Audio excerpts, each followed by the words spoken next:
Hi, I'm Dale and welcome to Spotted Motors. In this video, I'm going to tell you about the time I sold my car to a TV company. That's right, I sold a Porsche 944 to Quest TV for a program called Salvage Hunters Classic Cars. Now, I get asked about this a lot. It was featured about 6 years ago, and even now I still get asked about the actual process of the whole show and if it was real or not, if they actually buy the car off me, if everything was on a script, how the guys actually got in touch with me, and what happened to the car after I actually sold it, or did I sell it, type of thing. So today I thought I'd tell you all the facts and everything from my side of when I sold the car to a TV company on a show. It was all filmed and it was put on to Quest TV, Salvage Hunters Classic Cars. So the car, Porsche 944, absolutely beautiful car, 2.7 inline 4, absolutely loved it. It was an absolute cracking car. Had it for 3 years and I literally put it up for sale because I fancied something different, fancied something else, and it was time for the Porsche to go. So the Porsche generally went up for sale. It went on a couple of different websites and it went on eBay as well. I had a couple of phone calls on it, a couple of people booked in to come and have a look, but that was it. That's as far as it went. I got a phone call from just a random guy who phoned me up and asked me some regular questions about the car. Rust, what's it run like, cam belt being done, general stuff, MOT, general stuff. I went through the full car with him. He was happy with everything I said, and he said, could I come and have a look? Absolutely fine, not a problem at all. Then his next question was, would you be willing to sell it on TV? Which got very interesting at that point. Spotted Motors had just started, so we were a couple of videos in and a couple of posts in on Instagram, Facebook and all that type of stuff. So this all of a sudden was very interesting for me. So I said yes. He told me what the TV show was called, Salvage Hunters Classic Cars, with Drew Pritchard and Paul Cowland, which again excited me even more because I knew it was like quite a, how can I put this, a well-known show and a well-known presenters. So again, it excited me quite a lot. So basically, he said, it wasn't Paul and it wasn't Drew. He said he's going to come and have a look at the car. Simple as that. And that was that. He booked himself in to come and have a look at the car. So a couple of days later, he come and looked at the car and he explained a little bit more about how things work. So basically, he would go out and he would look at the cars that a TV show are looking for. So he would come and have a look at my car. He would cast his eye around it. He's not into buying it. He's just wanting to cast his eye around it, see what work needs doing to it, see what potential it's got, see if I have described it accurately and things like that.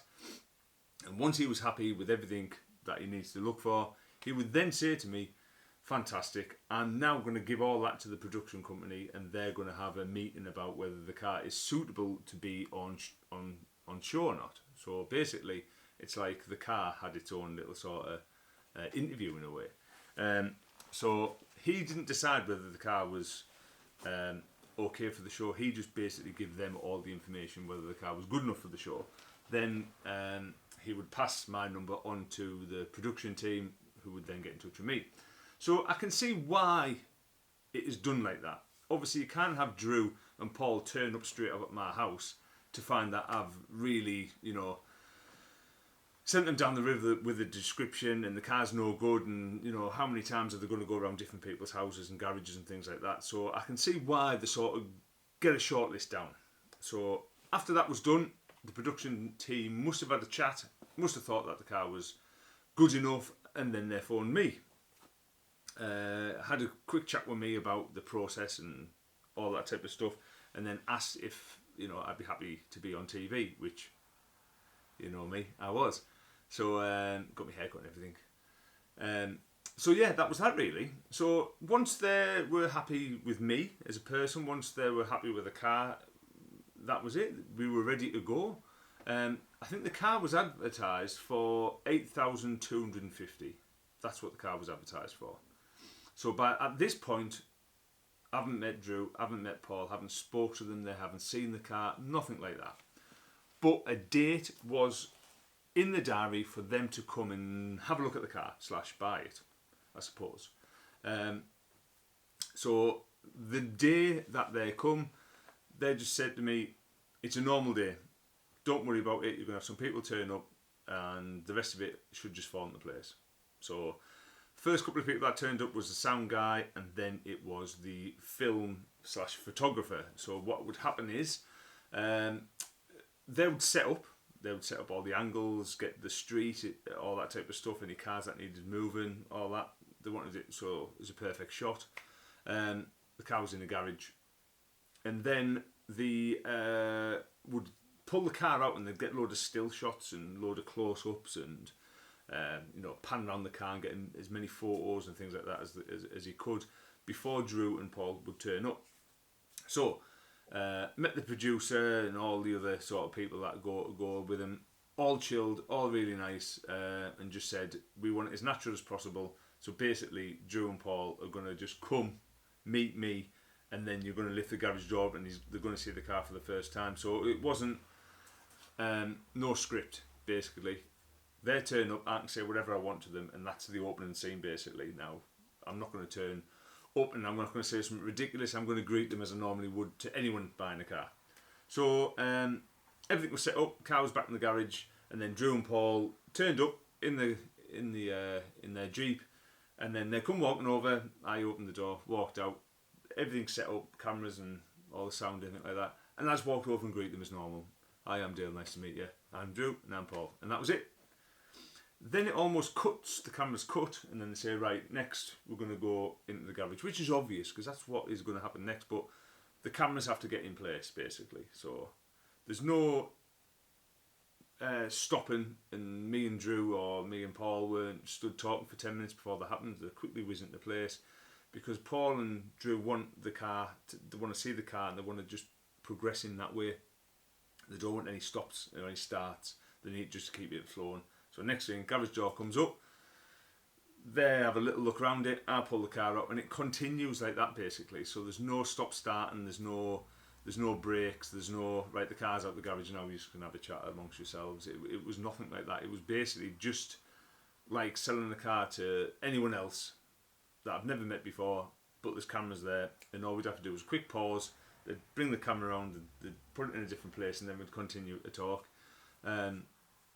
So then they took it out for a test drive, exactly the same as anyone else would, apart from 10 minutes worth of setting cameras up on dashboards and stuff like that. During that time, me, Paul and Drew did have a bit of a chat, introduced myself properly, Paul and Drew did. Absolutely fantastic guys, really, really down to earth.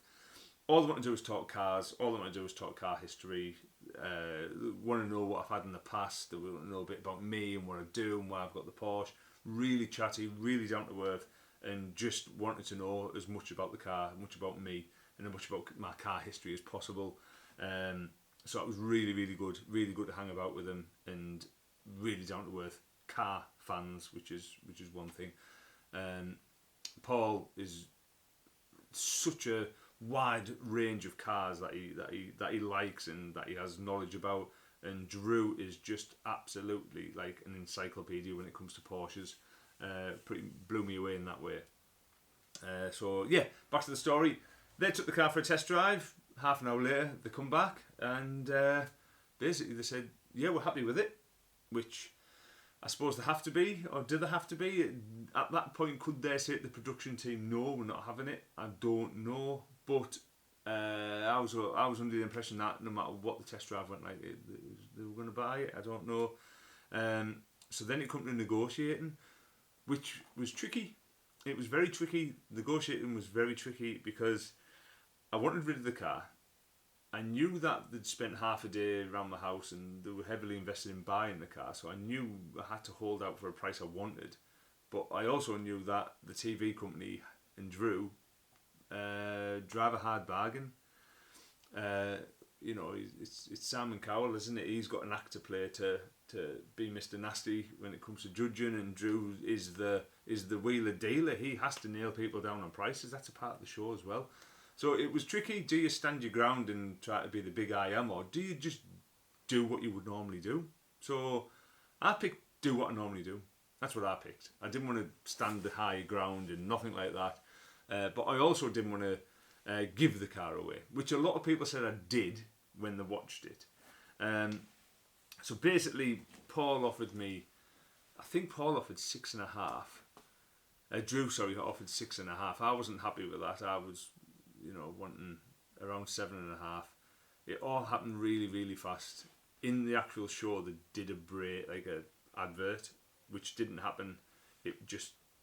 But the pause felt like it was 3 minutes.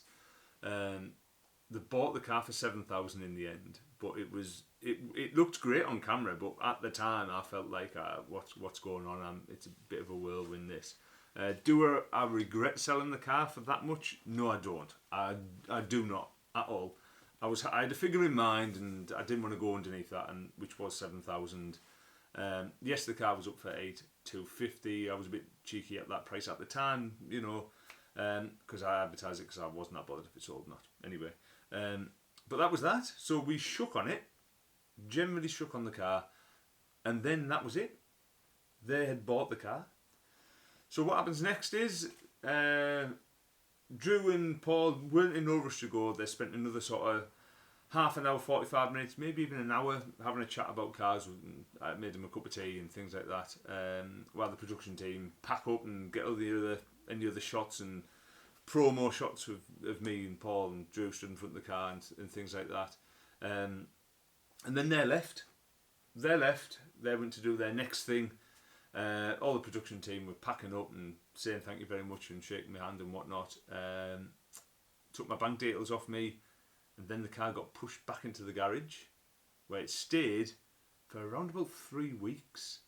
It stayed there for around about 3 weeks, and then the guy who come and looked at it in the first place, he come with a trailer and picked it up. So give him a bit of a quiz, like what happens to the car next, and basically he said, Drew and Paul have got an idea what they want to do with it. They're going to change the wheels. They're going to do a few little simple jobs and things like that. And that's it. We're their mechanics. We do the work that needs doing, and it is pretty much exactly what it says on the tin. And then they try and flip it for more money. So there you go. Real or fake? It is real. Selling a car to TV. My experience selling the car to wheeler dealers, selling the car to Salvage Hunters Classic Cars is real. It generally was a phone call. They come, they bought it, they paid me, and off it went. What happened to the car after that? I don't know. They said that they sold it to a collector of some sort, who paid about 11,000, I think, for it in the end, after putting £1,500 to £2,000 worth of Fuchs wheels on it. But yeah, it was a fantastic experience. Something that I really enjoyed. Something that I loved it when it come out on TV. All my friends and family were tuning in, and I was getting phone calls the next day. It really was my sort of 15 minutes of fame. And even now, 6 years later, I do get people who haven't seen it before, who know me, and they've took a photo of the telly with me on the telly and send it to me and go like, "Look, you're on the telly." So it's absolutely awesome. And then it always follows with a couple of questions: did they actually buy the car off you? And you sold it way too cheap. So yeah, but yeah, if you are interested in watching the full program, it is on a number of different sort of what they're called, like request shows now.